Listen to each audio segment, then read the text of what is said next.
opinião sobre Ramon. Eu acho que foi uma contratação interessante para o Vitória. Claro que, assim, se você for comparar o currículo de Sepúlveda, deixa eu, inclusive, preparar aqui a tela, que eu vou falar sobre os números de Ramon, né? Ver aqui, muito melhor falar assim, inclusive.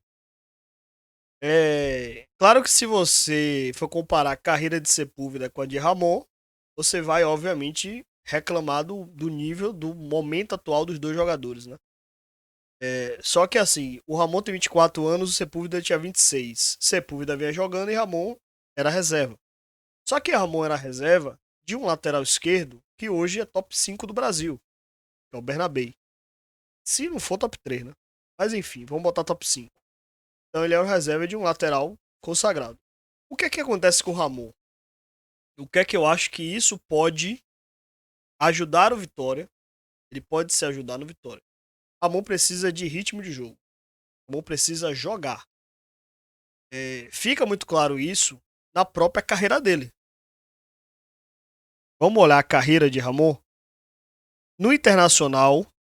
Cadê? Se eu separar essa carreira dele, é brincadeira um negócio desse. Enfim. No Internacional. Cadê? Tá certinho, né? É aqui mesmo, Ramon. Ele mesmo. Ramon. Enfim, no Internacional, ele jogou. Cadê? Mas tinha a carreira dele aqui. O SofaScore atualizou antes de eu entrar na live. É isso mesmo? É isso mesmo. Vamos seguir a vida assim. No Internacional, esse ano, ele jogou 12 partidas. Certo? Só que ano passado, quando ele se destacou mais, ele jogou 46 jogos. O Cuiabá foi o time que ele mais jogou. Lá ele era titular absoluto. E com sequência e ritmo de jogo, ele conseguiu atingir o nível que se esperava dele na base do Flamengo. Ele sobe para o Flamengo, sendo opção da posição, sem espaço para poder jogar, menino da base do Flamengo, enfim. Não é todo treinador que tem o perfil de colocar o jogador logo de imediato.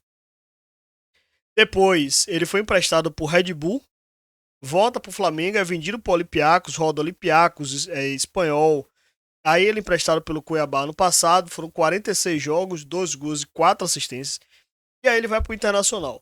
Quando ele chega no Internacional, ele já chegou para ser reserva. Ele já chegou para ser reserva de Bernabé. Só que ele chegou, nas oportunidades que ele teve, não foi bem. E aí pode ser uma questão de entrosamento, questão de ritmo de jogo. A gente não vai saber porque a gente não estava no dia a dia do Internacional. Mas, se eu tenho um retrato de uma carreira de jogador de 46 jogos, ele foi bem no Cuiabá com 46 jogos, é sinal que ele consegue ir bem quando ele tem ritmo de jogo. Corta pro Vitória. Ele chega hoje como titular da lateral esquerda. Ou alguém vai discutir ele e Marco Jesus. Marco Jesus tem potencial, pode nos ajudar no futuro, mas o Ramon chega para ser titular lateral esquerda. Aí ele vai precisar de ritmo, vai precisar de entrosamento para poder desenvolver o melhor futebol dele. Mas ele já mostrou no Cuiabá no passado que ele é um lateral útil, é um lateral de apoio.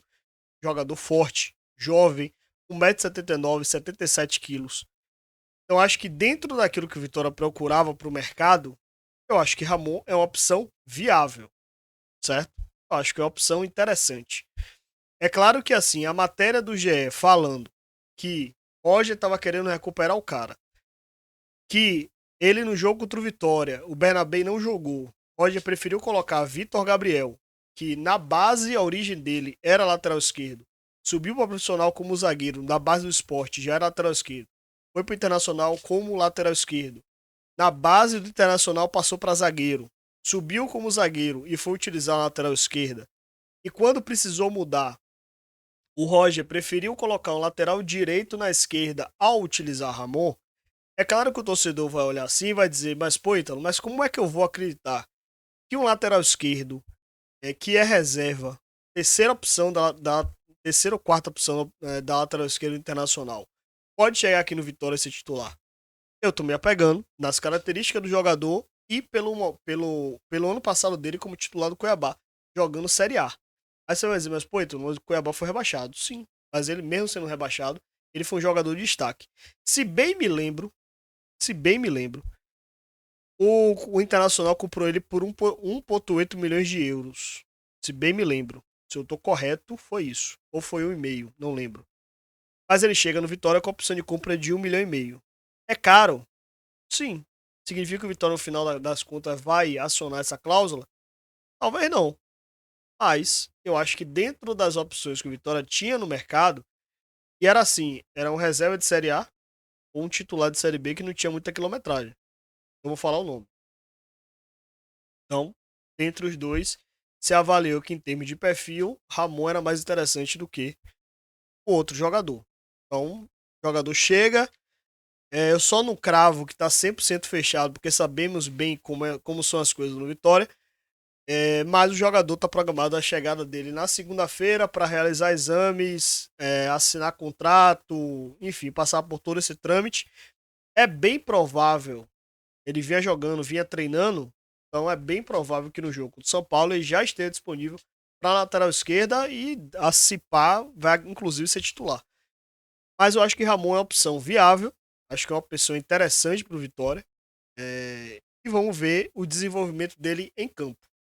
Claro que fora, claro que os números mostram uma coisa, mas a gente precisa ver ele em campo, ele desenvolvendo em campo.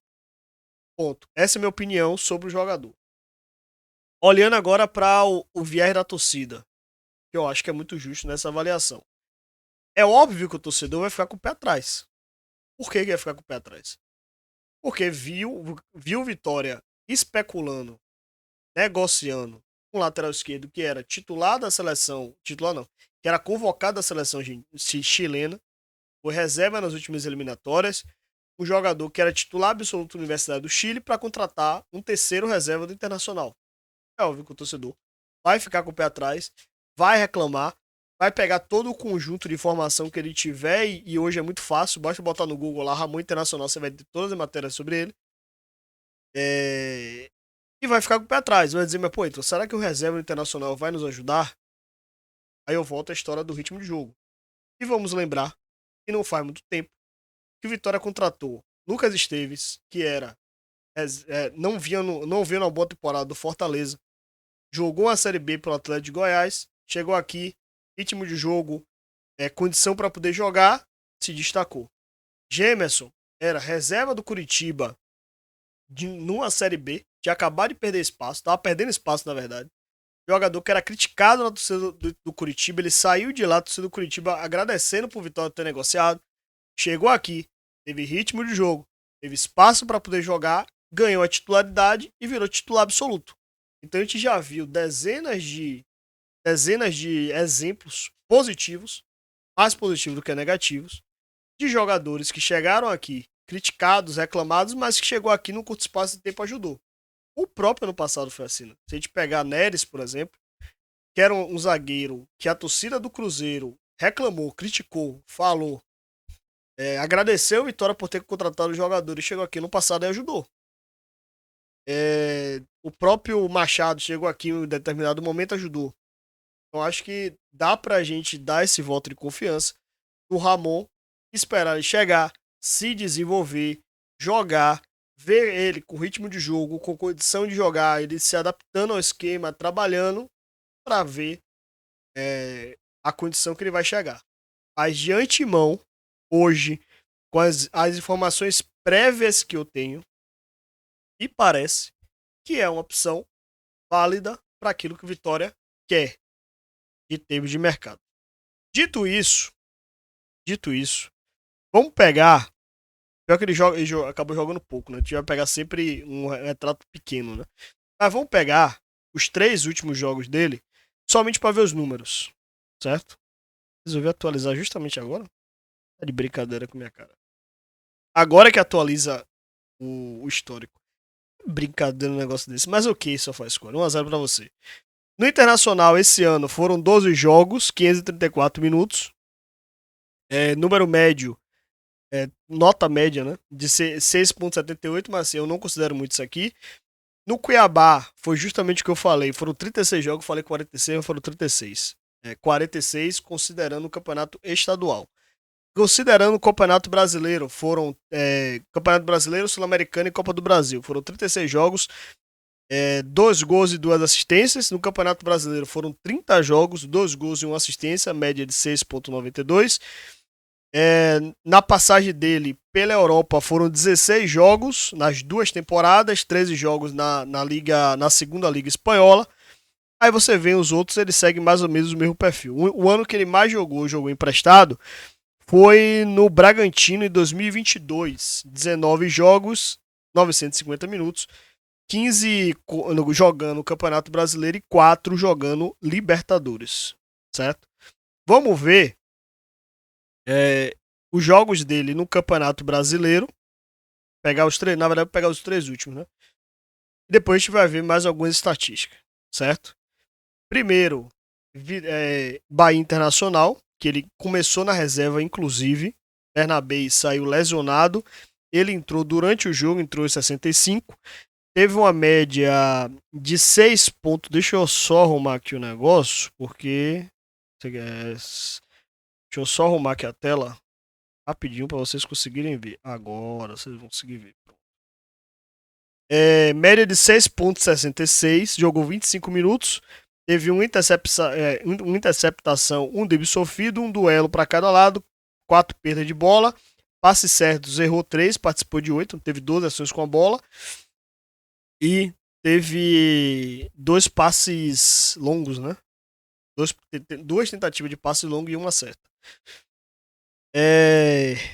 Internacional e Fluminense, ele foi titular nesse ano, né? Tomou uma nota 7.1. Teve uma assistência para passe, acabou não virando gol.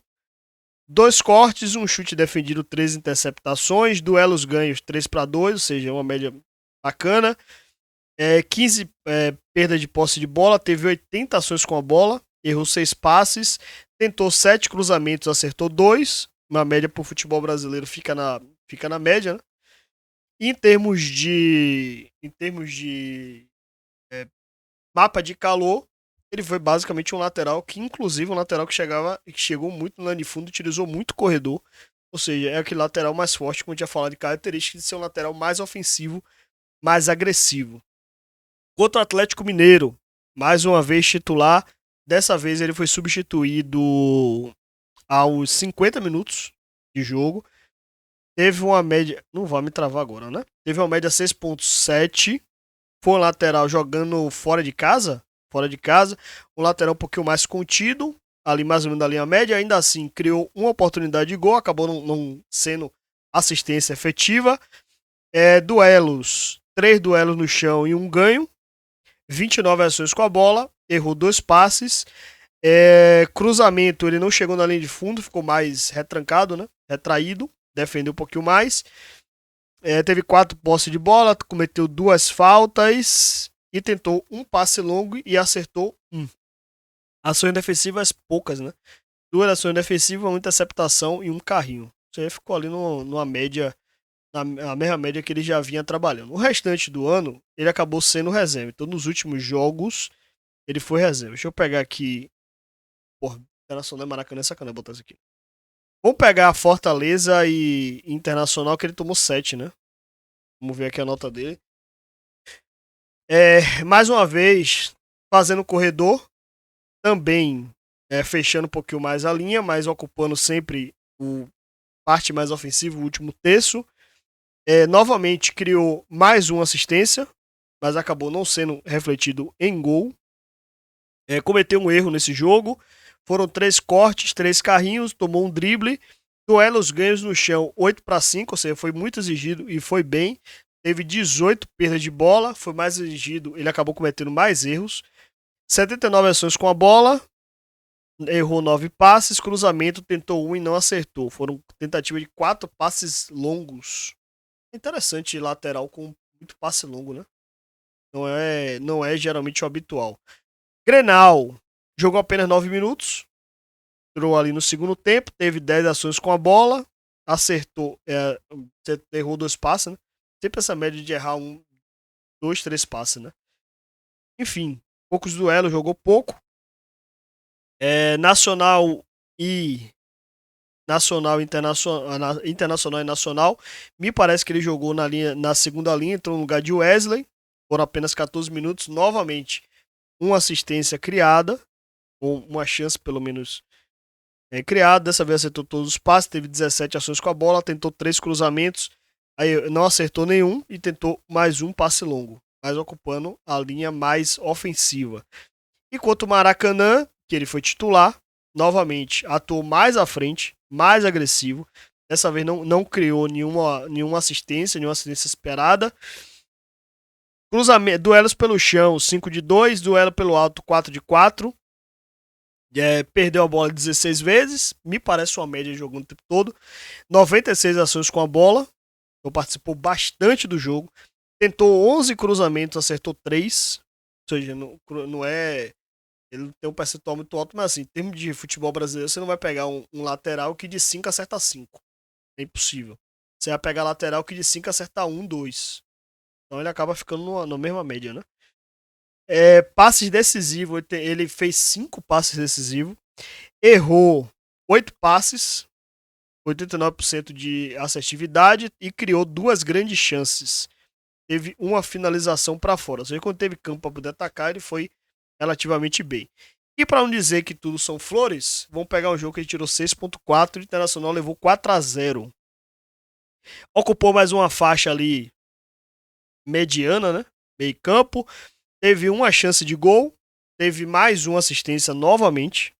Então mostra que assim, praticamente todos os jogos ele criou pelo menos uma assistência. Ou pelo menos deu um passe com condição de finalização, né? Ou seja, ele não é um lateral que, embora não tenha grandes números de assistência, mas você percebe que pela quantidade de assistência esperada dele, mostra que ele é um jogador ofensivo e quando chega no fundo, geralmente ele vai criar alguma coisa, né? Pelo menos em todos os jogos, uma assistência ali ele tá criando, mas infelizmente não vira gol, né? Mas aí não é problema dele. 14 perda de posse de bola, 5 duelos no chão, 1 duelo ganho, 83 ações com a bola, ou seja, participou muito mesmo, o time jogando fora de casa. E eu imagino que pelo mapa de calor ele ficou mais na defensiva do que na frente. Errou 6 passes, tentou 2 cruzamentos, não acertou nenhum. Teve 2 passes decisivos, ou seja, passes com condição de progressão. Teve uma finalização no gol, uma finalização para fora, um chute bloqueado, tentou 3 dribles e acertou 1.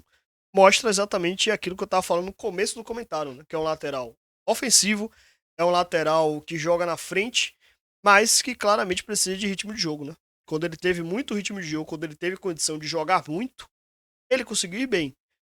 No Vitória, ele vai ter isso, né? No Vitória, ele claramente vai conseguir jogar mais. Então, assim, minha expectativa, e eu tô me apegando nisso, é que ele de fato consiga jogar muito por ser titular da posição. Então, assim, ser titular da posição vai garantir que ele tenha muita minutagem. E o Vitória já tá buscando um lateral ofensivo. E Ramon se encaixa nisso. Defensivamente, não me parece ser um lateral tão ruim assim. Então, se o Vitória vai acabar tendo um lateral ali na média, eu acho que, de fato, dentro das opções, eu acredito que Ramon seja uma opção viável, certo? Vamos esperar aí o desenrolar da história para ver como vai ser a história de Ramon dentro jogando com a camisa do Vitória. Mas a princípio acho que foi uma contratação que talvez agrade, certo? Talvez agrade. Bom, é isso que eu tinha a respeito